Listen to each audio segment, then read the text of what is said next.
We do have time for questions, so don't be shy. I'm going to start over here.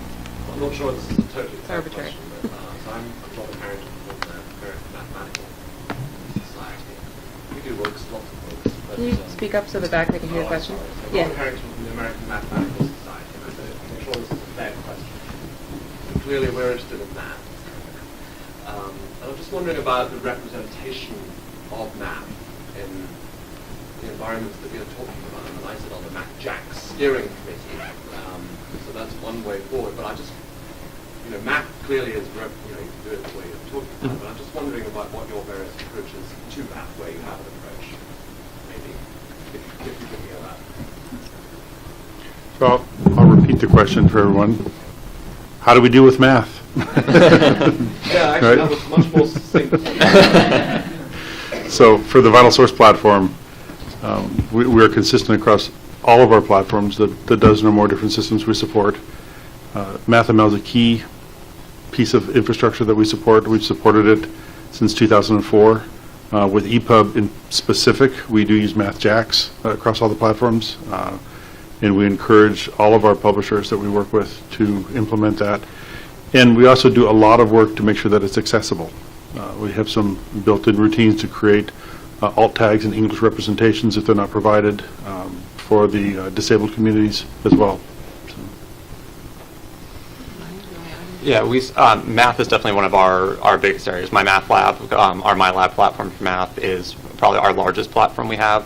Any given semester we have 9 to 10 million active users in the platform. And it's definitely one we spent the majority of our time on through doing the homework. There's math tool palettes in there to help students enter answers more quickly and not have to worry about how to enter fractions or deal with things like that. It's all built into the system to really help them with it. And we spent a lot of time with specific wrong answer feedback and the algorithms to help assign homework that generates randomly for students. And yeah, just spending a lot of time. I mean, math is definitely a big one for us, so we put a lot of energy into it. Yes. I have two short questions. One is, do you test a authoring platform, or is it maybe just a distribution of the books that you've created at Pearson, a delivery platform? It's more of a Pearson eText is our own proprietary delivery platform. Okay, great.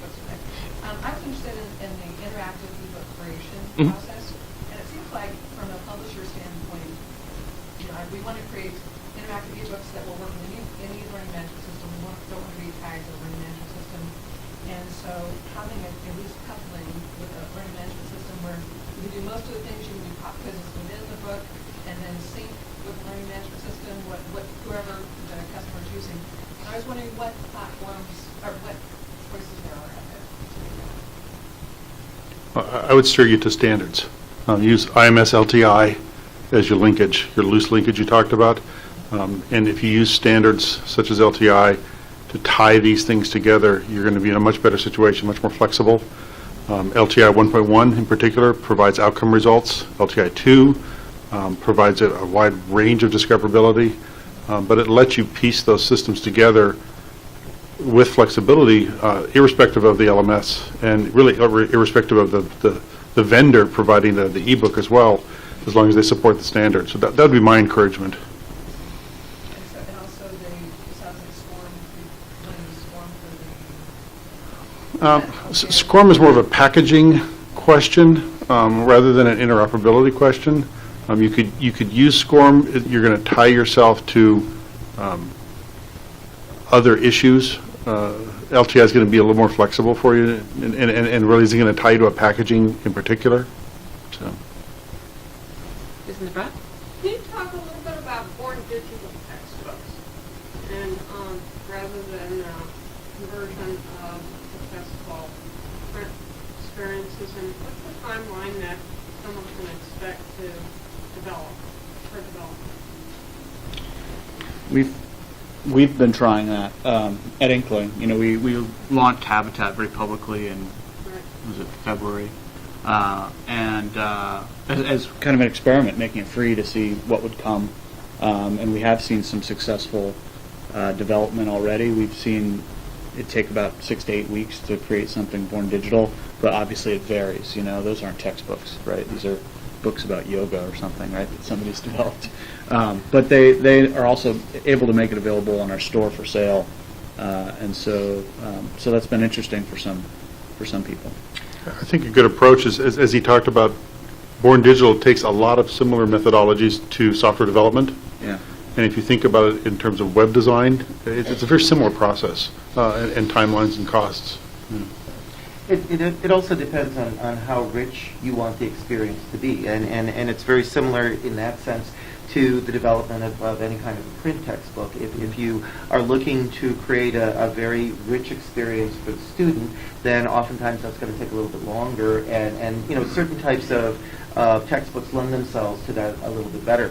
I also wanted to address the math question, because one of the books that we're working on right now is being able to not simply do math, but being able to show physical representations of what the math means, so that as you change your equations, it changes the speed of a video, or it changes the way an animation actually operates.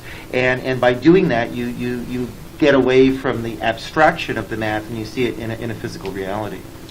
On a related note, I think to the two other questions I didn't really address, I wasn't trying to weasel out. So we are actually, I showed some screenshots of what is our authoring environment, Habitat. Within Habitat, you don't actually have to just author all of the content there, and that's the only thing you could ever use. We actually have a widget framework where you can bring in things like assessment, because you might have your own system, you might want to do things separately there. You might have other connections you want to make into some kind of a homework system or a meta tagging infrastructure that you might have. So we have a widget infrastructure to deal with that. We're also in the process of implementing MathML right now. I know we're working on LaTeX. It's about as deep as I can go on the topic. But if you're interested in talking to us about it, now's the time. We're making it happen right now. I know we're building like a WYSIWYG framework around how you implement that, and it looks good. I've seen the demos. It's working. Laura? I have sort of a related question to the math, but it's with foreign languages. We do Arabic language textbooks, and that brings some special problems with it because it's a non-Western language. It's a different alphabet, and it also moves right to left. And so I was just kind of wondering if I could get an update from any and all of you, if you're working with any of those types of languages, and if there's anything on the horizon to sort of handle that, because search functions are particularly difficult to work with. Super hard. Super hard to fix bugs in that, in a language that's not your own, that is so different. I know that we've had a lot of outreach and interest from, We've actually talked to you guys. Oh, yeah? Yeah, I'm from Georgetown. Oh, okay. Talked to Todd. Good. That'd be the right person. I don't know the answer to that, and whatever Todd told you is probably the right answer right now. I know it's a hard problem. It's not super easy, and I think we're just getting momentum in the marketplace in the U.S., and so I think it's international is a step beyond for us. Although a lot of our partners have European operations, so our next step is really kind of Europe. But I think with some of the Asian languages, and certainly Arabic, there are additional challenges with the right to left and that type of thing. So I don't think I have a really good answer for you today. There's actually, I think you have to sort of look offshore to the UK. There's a couple of corporations right now that are doing some very interesting work with the conversion of text into digital Arabic for use in readers and also for use online. It's something that EPUB 3 was supposed to address in terms of being able to provide the... It addresses it well. Yeah. I don't know if you saw the screenshot earlier. I had one up there of an Arabic text. It addresses it well. Yeah. Yeah. Good. No, and I know that's what they're using in the UK as well. Mm-hmm. We've done some work in that area with Arabic text. I know we had problems originally with iOS because iOS would not support left-to-right reading, but that seems to have been corrected as well. Yeah. Now, the example I had up there is a partner of ours. We support through EPUB 3 all of the multi-byte languages in the page content display. As you mentioned, searching becomes a particularly key issue because of text input methods. And so this particular partner was willing to say, I'm willing to be limited by that right now, and I want to get this out into the market. And so we've got a number of multi-byte titles out there under EPUB because of the richness that it supports. We do plan, right now we support 25 different localized languages. None of them are multi-byte on the search side. We do plan by early 14 to have that problem solved, and so we'll be worldwide supporting the EPUB 3 soon. Ryan, did you want to add something? And I know we have ebooks for all the different languages. I'm just not sure how our search functionality works for some of them. I'm not as familiar with that part of it, but we are doing probably more limited e-text for some of the languages at this point. Sarah? Yeah, a lot of the questions have sort of been touching on this, which is that we're working in what's been traditionally thought of as a visual medium, but we're moving towards trying to express spatial relationships. And it's being done, again, primarily from a visual perspective. And I'm wondering, because we have all these opportunities now to really deepen and enrich things being looked at and expressed through an auditory format. And I mention this at the University of California because they've done a lot of studies that people who go through the academic system tend to be visually oriented because you read textbooks, you write, it's a visual environment. And those people become teachers and professors. And it just is a self-perpetuating system that really is highly skewed towards people with particular perspectives on it. And so I was really interested in what Bob was doing, because here you are trying to do the spatial thing. The only person that I'm aware of that's done much work in this area was T.V. Raman had done some very interesting things about math, where instead of thinking of formulas as something you visually see with the groupings and the denominator and the other, and he did a whole musical sound thing. So if you were listening to something that was in the denominator, you would hear a low tone that ran while you were saying the numbers and the high. So he got very complex with that, but then I never heard if it went anywhere. I mean, do you think that the auditory format is just inherently, that's hard for me to accept, but just inherently more restrictive about the density of information that you can convey? I mean, I really want to see more texture coming out around what's being presented auditorially. Often it's just kind of what I think of as decoration on and supplementing where the main vehicle of the information is coming, which is a visual. Well, it's interesting because it's already been proven in ESL studies that if you combine, and that's part of what I was showing with Lingual Ladies, that if you combine words with the actual hearing of what somebody is saying, that ESL learners will pick up 50 to 60% more of the amount of content and information that's involved there.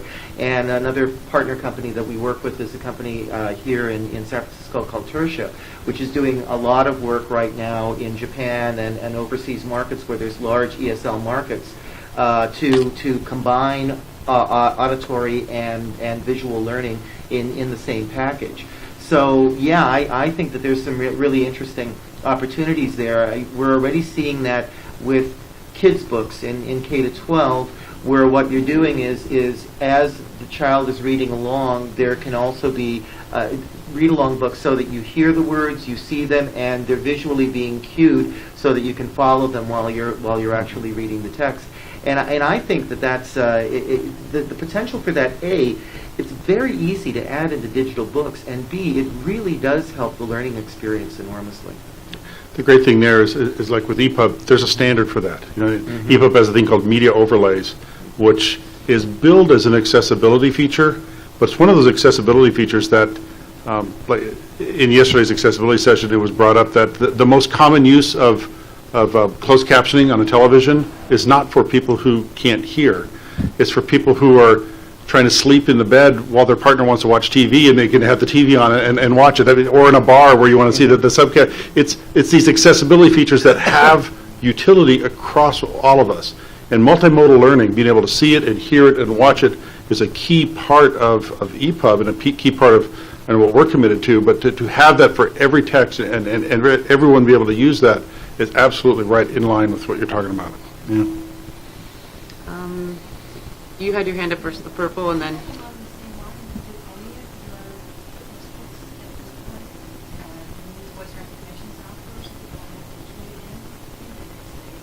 can you repeat the question? So the question, as I heard it, was do any of our textbooks support voice recognition software so people don't have to key in things, they can just say it? Students could speak, yes, Mhm. instead of As a platform vendor, the glorious answer there is that the base OSs are getting so rich and complex and supporting that things like voiceover in any Mac or iOS for text-to-speech, as well as voice input in the later ones, and what Microsoft is doing, what Android is doing, as a platform vendor, I can take advantage of those with no additional work on my side, and they're a system-wide service.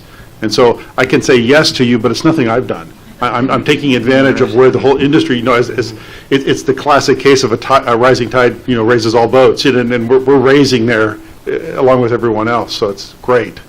Yeah. Ask Siri to search the book. Yeah. I have a very different question from a user marketing sort of standpoint, and you touched on it, I guess, with the unbundling. With the adoption of the Common Core standards, there's really a trend, especially in the language arts, to move away from textbooks and to turn to like modules or units. And so, how much of the publications can be broken down? So instead of buying an entire Pearson text, can you buy units? Will it be possible for teachers or districts to select individual modules or units instead of purchasing, full set and then just weeding out the chapters we're not going to use? Because that makes it financially so much more. I think that kind of flexibility is something that we already enable. It's really up to our partner how they want the business model to work and how they want to sell it. But we already sell by the chapter. There's no reason why you couldn't sell by the object or have, some of the interfaces that were shown with eText and others where, an instructor can create their own playlist of content at a very granular level. And I don't know what the pricing would be for that, but the infrastructure is there to deliver that on our side. I will say that for every publisher, Pearson, Wiley, McGraw-Hill, Macmillan, Jones & Bartlett, every publisher we're working with, their biggest growth division is custom publishing. That's what's leading everything right now, where people can do exactly that. Yeah. I actually work directly with our custom learning solutions division, so that's exactly what we do. Is we build our textbooks to meet the requirements of a very, very large market, and obviously it's built where an instructor could go in on their own and remove content, even though basically the student would have paid for that because they bought the whole thing. But our biggest thing is custom books, where we work directly with the instructor and say, how much of this book are you going to use, and rather than just hiding it, we're going to completely eliminate it altogether and price it accordingly. Yeah. And the content's usually just a prorated pricing. So if you're using 40% of the book, it's 40% of the price, more or less, And then we're also working on some individual platforms where we basically host all of our resources, the eText modules down to, section levels, videos, audio, all that, where an instructor can go in and build their own without us being involved at all. We give you, your account, and you go in and create your course and grab audio, video, eText modules, whatever you want, and then it gives you a price on the screen for as you add this video or add this clip, add that, it's going to build it on the screen and give you something ready to go right there. One of the key things sort of limiting that at this point in time is just that the industry as a whole needs to automate and digitalize the licensing of specific chunks of information, and that's an area that's also in a great deal of development at this point in time. But that's probably the biggest handicap to being able to move forward in that area. And you've got different models too, where entire districts might have license to all of something, right? It's not like they've got to buy the individual chunks. They've already got it all, so why not just remix the solution? That kind of stuff can happen now. I know we have a couple more questions, but the roundtables are going to start at noon, so please come up and ask the speakers. I'd like to give folks time to get to the roundtables. There's a lot of really great ones. But before that, thanks to our 4 speakers.